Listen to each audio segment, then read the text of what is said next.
김정은이 그렇다면은 어떻게 보면은 지금 건강 상태가 어떤 것이냐? 지금 그 심장 질환이 가족력에 의해서 심장 수술을 한 거는 거의 맞는 것 같은데 미국 쪽에서 제일 처음에 CNN이 건강에 이상이 있다라고 보도를 했고 오늘 아침 보도를 보니까 트럼프는 그 뉴스 믿기 어렵다. 물론 뭐 CNN과 트럼프 대통령과의 어떤 사이가 매우 안 좋기 때문에 예, 아이유님 예. 정지지표 조금 이따 목소리 들려드릴게요. 예. 그렇기 때문에 뭐 트럼프 미국 대통령은 CNN의 보도에 대해서 이렇게 무게를 싣고 있진 않습니다만 그러나 우리로서는 관심을 가질 수밖에 없습니다. 대한민국의 안보와 관련된 일이기 때문에 북한의 차기 권력이 누가 될 것인가. 물론 뭐 김정은이 며칠 후에 건강한 모습으로 갑자기 등장한다 이러면은 모든 게 우리의 예상이 다 빗나가는 거겠지만 북한의 혼란은 대한민국 안보에도 굉장히 심각한 어떤 위기를 초래할 수 있기 때문에 이 부분을 우리가 주목해야 되는데요. 이 부분에 대해서 전문가 인터뷰를 좀 해보려고 합니다. 예, 유동열 원장님, 자유민주연구원장님 전화로 연결해가지고 한번 말씀을 한번 들어보도록 하겠습니다. 예. 예, 이동률입니다. 예, 안녕하세요, 원장님. 예. 예. 지금 제가 간단하게 지금 김정은의 상황에 대해서는 좀 설명을 좀 드렸고요. 지금 김정은이 만약에 그 유고가 그러니까 사망하는 그런 일들이 아니면 사망이 아니라도 최소한 정치를 계속할 수 없는 북한의 권력을 계속해서 유지할 수 없는 그런 상황이 벌어진다면 어떤 일이 벌어질 것인가 그게 참 궁금한 상황인데요. 예. 원장님께서는 어떻게 판단을 하시나요? 김정은의 권력 누가 물려받을 거라고 생각하십니까? 예, 그게 이제 간단한 문제가 아닌데, 네. 그 북한에는 그 당 내부의 비밀 문건으로 수용 후계자라는 문건이 있습니다. 아, 그래요? 예, 이게 이제 평양 출판사라고 해서 네. 북한의 그 통일전선부라는 이 대남공작부서에서 만든 책자인데요. 예. 이 국내에 있는 운동권들에게 그 북한의 그 대를 이어서 권력을 승계하는 문제를 갖다가 정당하게 해서 만든 책자예요. 예. 근데 이 수용 후계 자료에 보면은 후계 절차가 딱 나와 있어요. 예. 그래서 그 절차에 의해서 보면은 일단 이 수용 후계 자료에서는 백두혈통이 아니면 안 됩니다. 아, 그래서 백두혈통. 예. 예, 그래서 지금 현재 백두혈통의 제일 어른이 김경희입니다. 예. 예. 고모죠. 김정은의 고모. 예, 네. 김정은 고모인 김경희고 예. 이 장성택 사망 이후에 이 김경희가 다시 쉽게 말하는데 다시 복권이 돼서 세상에 나왔거든요. 예. 올 초에 나왔기 때문에. 그런데 일단 후기 구도를 말하면은 김여정이를 꼽을 수가 있고요. 예. 그다음 두 번째는 명목상이지만 북한에서 김정은 다음 가는 직책을 가지고 있는 인물이 최용해입니다. 네, 최연의 아들이죠. 당 부위원장 최용해죠. 네네. 그다음에 세 번째 가능성은 이 집단 지도체제로 갈 가능성이 있어요. 그다음에 네 번째 가능성은 그 김정은이의 삼촌이죠. 예. 이 김정일이의 자기 아버지 김정일의 이복 동생인 김평일이 네. 전 그 체코 대사를 역임한 김평일이 이 네 그룹으로 나눌 수가 있습니다. 나눌 수 있는데 하나씩 그 말씀을 드리면은 네. 첫째 이 김여정이는 나이가 1988년생이에요. 예, 이제 겨우 30 넘었나요? 네, 이제 32살에 불과합니다. 네네.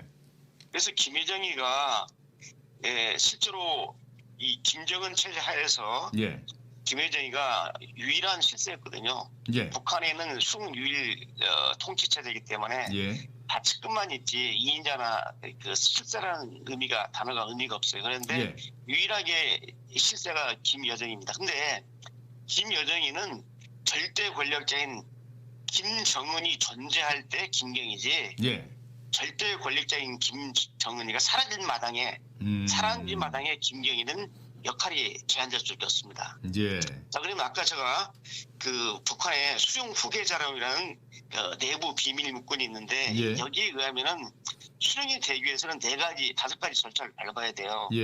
첫째는 뭐냐면 처음 공개하는 건데 수령 영도의 계승성을 이룩하기 위해서 당의 영도 절차를 발견하는 것입니다.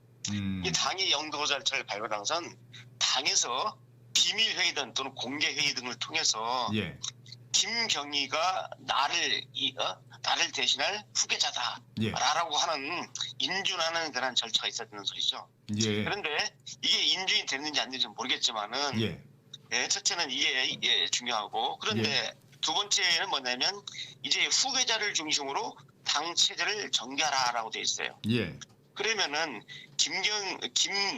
그 여정이 이 유일한 후계자로 나를 대신할 후계자라고 비밀 회의에서 김정은이가 공식을 수의 쉽게하면 지침을 내렸다 한다면은 예. 체제를 정비하는데 그런 과정에서 보면 김경희가 최근에 급속한 그 신분 상승이 있었거든요. 직책 상승이. 예. 지금 현재는 당의 제1부부장입니다. 제1부부장이고 뭐 그 지도부인가요? 거기 1부위원장이 부부장이 됐다 뭐 그런 얘기가 있더라고요. 제1부부장이죠. 그러니까 선전선동부의 제1부부장이었는데 네. 이 조직지도부의 제1부부장이 됐다는 소리 지도부요. 이렇한데 예. 저는 이것보다는 더 중요한 직책이 있어요. 북한에서 이제 당에서 중요한 그 기구로 당의 조직지도부하고 선전선동부를 내세우는데 이게 중요한 부서입니다. 그런데 실제 이 부서들도 보고하는 데가 있습니다. 김정은한테 보고하기 전에. 그게 바로 김정은 서기실입니다.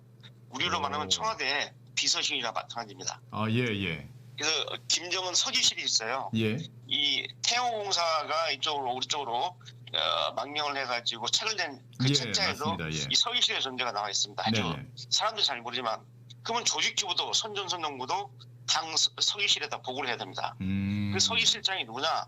바로 김창선입니다. 김창선이요? 예, 김창선이가 지난번 그 남북 그 대화를 이룰 때 직접 지휘한 사람입니다. 김창선. 오. 나이가 그 지금 현재 76년생, 44년생이니까 1944년생이니까 76세인데 76세. 예. 실제 뭐 우리 남북 대화할 때도 그랬고 또 싱가포르 회담할 때도 그렇고 직접 김창선이가 이리 가서 모든 일정을 조율하고 그랬거든요. 예, 그렇다면은 이 김창선이라는 사람이 김정은의 실세 중에 실세다. 그렇게 볼 수 있고. 실제라고 보죠. 최신복이죠. 최신복이고 그리고 결국에 그 김창선이라는 사람이 조직지도부나 선전선동부나 북한의 이 최고 전력기관을 갖다가 보고를 받아서 김정은에게 전달하는 그런 역할을 해왔다라는 얘기고요. 당의 모든 부서는 서기실 통하게 되어 있습니다. 예, 그렇다면 김창선이 이제 결정을 하는 대로 그러면은 김여정이 될 수도 있고 다른 사람이 될 수도 있는 건가요? 중요한 게 두 가지인데 김여정이가 나이가 어리고 또 두 번째는 여자 젊은 여성이고 세 번째는 제대로 후계속을 안 받았기 때문에 백두혈통이라는 이유로 김여정이가 권력을 승계하기에는 많은 제한점이 있지만은 아까 말씀드린 대로 백두혈통의 그 어른인 김경희 고모 김경희와 그다음에 그 서기실장인 김창선의 적극적인 지원이 있으면 후견이 있으면은 잠시 김여정이가 북한을 통치할 수도 있습니다. 그런데요, 아까 그 태용호공사 얘기를 하셨는데 태용호공사는 김평일이 결국엔 잡을 것이다. 뭐 김여정이 작가는 뭐 잡을 수 있을지 모르겠지만 김평일이 잡을 거라고 그렇게 얘기를 하고 있거든요. 저도 그 이 후계 구도의 네 번째로 김평일을 갖다 제가 언급을 했지만은 김평일은 현재 북한에서는 전혀 정치적 영향력이 없습니다. 과거 김평일을 지지하고 따랐던 세력은 아버지인 김일성이가 존재했을 때 김평일의 영향력이 있는 것이지 아버지인 김일성이가 죽은 마당에 김평일은 이미 그 70년대 79년부터 저 해외로 다 보내버렸거든요. 김정일이가. 그래서 뭐 폴란드 대사, 체코 대사 하면서 그 무려 40년 동안 해외에서만 있었어요. 일반 못 들어오게 한 거죠, 김정일이가. 그런데 이게 작년 말에 이제 김평일이가 소환이 돼서 지금 평양에 있는데 김평일의 존재는 어떤 의미냐면 유일하게 하나 있습니다. 바로 중국 공산당에서 김여정의 존재를 인정하지 않고 북한을 안정화시키기 위해서는 김여정이가 너무 나이가 어리고 여성이라서 영도력이 없다고 판단을 하고 북한 정권에 계속 그 중국 정부의 입장을 갖다 관철시키는 친중국 정부를 정권을 구성하기 위해서 김평일을 내세워서 김평일이야말로 백두혈통의 유일한 계승자다 하면서 김평일을 지원해줬을 때 그리고 여기에 북한 당정군이 동의했을 때 김평일은 가능하지만 그 전까지는 김평일은 정치 영향력이 제로입니다.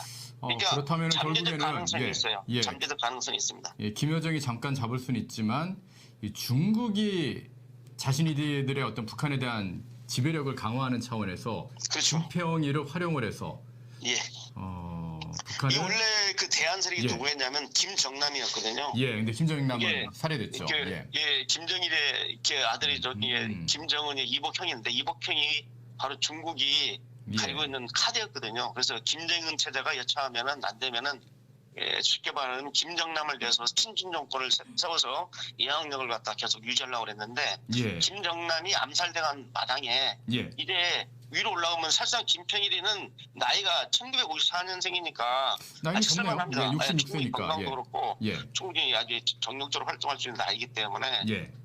이 김평일을 또 김평일이 외모가요. 예. 김일성 많이 닮았습니다. 예, 뭐 그랬다고 그러더라고요. 키도 180이 넘고 뭐 그런다고 아주 그러더라고요. 풍채도 그렇고 그래서 김일성의 향수는 좀 북한의 당정군의 원로들은 김일성에 대한 향수가 있거든요. 그래서 김평일 카드는 아까 말한 그런 중국 정부의 절대적인 지원과 여기에 그 북한의 당정군이 합의해 줬을 때는 충분히 가능한 카드다. 그러나 그렇지 않은 경우에는 정치 영향력은 아주 전무합니다. 예. 그다음에 이 최영애가 있어요. 제가 두 번째로 최영애 카드를 내세웠는데 최영애는 이제 나이로 볼 때는 이제 올해 70인데 1950년생이니까 70인데 현재 북한에서 당 정군의 모든 직책을 다 가진 사람입니다. 당의 부위원장이 돼 또 북한의 정권인 국무위원회의 제일 부위원장입니다. 그다음에 정치국 당의 정치국 상무위원이고 그다음에 국회 입법부에 해당하는 최고인민회 상임위원장입니다. 그래서 두루두루 겪었고 또 북한군의 그 가장 센 부서인 총정치국장도 역임을 한 사람이에요. 그래서 최영애가 사실상은 직책상으로 보면 북한의 2인자로 할 수 있는데 일단 절대 권력자인 김정은이가 만약에 유고상처다 했다면 이 최영애가 그 전국을 관리하는 데는 제일 적합한 인물인데 문제는 뭐냐면 아까 말씀드린 수용 후계자론에 입각해서 여기를 보면 수용 후계자로 보게 되면 백두혈통이 아니면은 수용을 할 수가 없어요. 왜냐하면 여기는 이제 세계적으로 수령의 자질을 다 응용하거든요. 어떤 사람이 수령이 돼야 되느냐, 뭐 수령에 대한 충실성이 있어야 된다. 뛰어난 정치 사상력 이런 식으로 있는데 이걸 겸비해야지 수령이 되는 건데 이걸 누가 평가하느냐? 그 살아있는 수령이 평가해야 돼요. 그러니까 수령 후계 구도는 그 수령이 존재할 때 수령이 재임 중에 결정하도록 되어 있기 때문에 김정은이가 비상시를 대비해서 심여정을 할 수가 있겠죠. 그렇지만 매우 복잡합니다. 이 구도. 아유, 아침에 이렇게 연결해가지고 또 자세히 설명해 주셔서 대단히 감사합니다. 유동열 자유민주연구원 원장님과 전화 통화를 가져봤습니다.